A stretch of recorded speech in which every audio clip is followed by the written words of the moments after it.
बिस्मिल्लाहिर्रहमानिर्रहीम अस्सलाम वालेकुम मेरी यूट्यूब फैमिली ਨੂੰ कैसे हैं आप तुसी ठीक हो फेसबुक वाले हो तुसी किदा तुसी ठीक हो। आज सुबह उठे वेदर बहुत प्लेजेंट था, बहुत मज़े का था। पहले चाय पी, फिर बच्चों के लिए नाश्ता बनाया। हमने आधा किलो इसमें मैदा डाल लिया है, 2 अंडे डाल लिए हैं, 4 टेबल स्पून भर के चीनी डाली है, 1.5 कप भर के जो है वो दूध का डाला है। इसको अच्छी तरह हमने जो है वो फेंट लेना है, इसमें कोई लम्स ना रहे यानी गिल्टियाँ ना रहें। आप इसकी थिकनेस देख सकते हैं कि ये इतना पतला भी नहीं है और बहुत गाढ़ा भी नहीं है, यानी पतला सा है।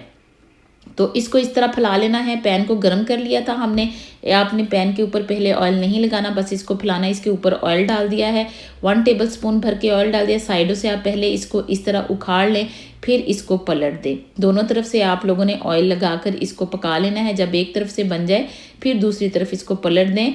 2-3 दफ़ा पलट के ये जो है वो आपका पराठा रेडी हो जाएगा। ये इतने मज़ेदार पराठे बनते हैं, बहुत नरम और बहुत जल्दी बन जाते हैं। ये देखिए कितना खूबसूरत लग रहा है, दिखने में भी खूबसूरत, खाने में भी मज़ेदार। सारे पराठे इसी तरह बना के हम जो है वो रेडी कर लेंगे। ये देखिए कितना नरम पराठा है, ये आप देख सकते हैं। इसमें कोई मेहनत नहीं करनी पड़ती, कोई आटा नहीं गूंदना पड़ेगा।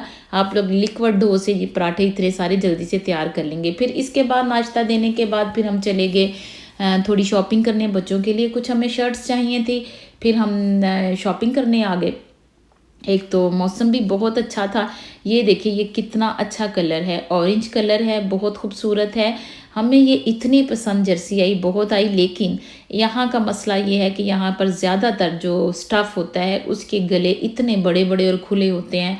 वो हम जो है वो पाकिस्तानी और मुस्लिम लोग तो मेरे ख्याल में नहीं पहन सकते इस तरह के गले। तो फिर अगर ले भी लेते हैं तो उसके नीचे हमें बाकायदा फिर एक हाई नेक लेनी पड़ती है जो गले तक हो, फिर उसके ऊपर से ये हम पहन सकते हैं। अदरवाइज़ इसको हमें खूबसूरत तो इस तरह की बहुत चीज़ें लगती हैं, लेकिन बहुत गला जो है वो बड़ा होने की वजह से फिर हम जो है वो नहीं ले पाते। और बच्चों को भी नहीं हम फिर इस तरह के कपड़े जो है ना, इस तरह का स्टफ़ लेके देते। बहुत प्यारी पैंटें, बहुत प्यारी शर्टें। सीज़न जो है वो अभी तो सर्दी है, यहाँ पे सर्दियों का ही स्टफ़ है सारा पड़ा हुआ। लेकिन इसके कुछ दिन बाद जो है ना जो वेदर है वो नॉर्मल हो जाएगा, तो फिर उसमें ना बच्चे जैकेट्स नहीं पहनेंगे। फिर बच्चों को सिर्फ मोटी मोटी कोई शर्ट्स चाहिए जो सिर्फ शर्ट्स पहन के ही वो जा सकते हैं। इसलिए हम जो है वो उसकी शॉपिंग करने अब आए हैं। फिर इन टाइम जो है ना वो फिर बच्चों को निकाल के दे सकेंगे कि लो भी आप ये पहन के जा सकते हो। एक उनके लिए सरप्राइज़ भी हो जाएगा। ये हमें जर्सी बहुत पसंद आई अपनी बेटी के लिए। कलर कॉम्बिनेशन बहुत अच्छा हमें लगा, बहुत ही प्यारा लगा। लेकिन हमने ये ली क्यों नहीं कि अभी जो हमारे बच्चे छोटे हैं वो जब खाते हैं चॉकलेट्स बिस्किट या कोई भी चीज़ ऊपर गिराते हैं तो फिर शर्टों पे निशान लगे हुए अच्छे नहीं लगते हैं। कुछ निशानात ऐसे होते हैं कि जितना मर्जी भी धो लो हल्का सा धब्बा रह जाता है। तो फिर इस तरह के कलर जो है ना वो हम उनको नहीं लेकर देते। ये हमें बहुत कोट और शर्ट अच्छा लगा, बहुत ज़बरदस्त उन्होंने करके दिया मियाँ साहब के लिए। बहुत प्यारा हमें ये कोट और शर्ट जो है वो उनकी अच्छी लगेगी। ये नॉर्मल सी जो जर्सी होती हल्की सी, ये वो वाली जर्सियाँ हैं, बहुत प्यारी हैं, बहुत ज़बरदस्त। बच्चों की सारी पैंटें लगी हुई हैं, ये हल्की हल्की जैकेट्स हैं, ये भी नॉर्मल वेदर में पहनी जा सकती हैं। यहाँ पे तकरीबन यहाँ पे 7-8 माह तो आपको पता है कि जैकेट्स तो पहनी ही जाती हैं लाजमी।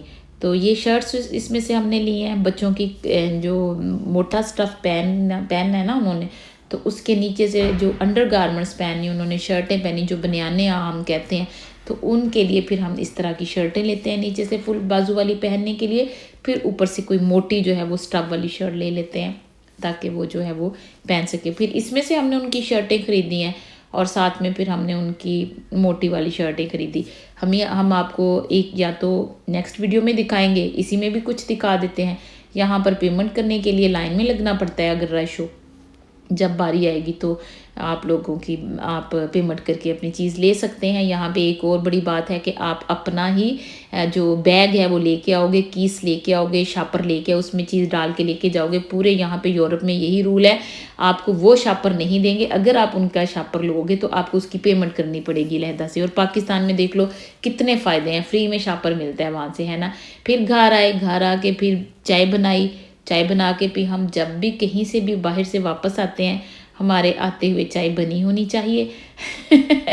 हम रास्ते से फ़ोन कर देते हैं कि घर में बेटी है तो उसे कह देते हैं कोई भी है तो कह देते हैं कि चाय बना के रखी होनी चाहिए, नहीं तो फिर आके सबसे पहले हाथ धो के चाय रखते हैं, फिर बाकी हम काम करके फिर हम जो है वो चाय इंजॉय करते हैं। अपना बहुत सारा ख्याल रखिएगा, दुआओं में याद रखिएगा। Thanks for watching.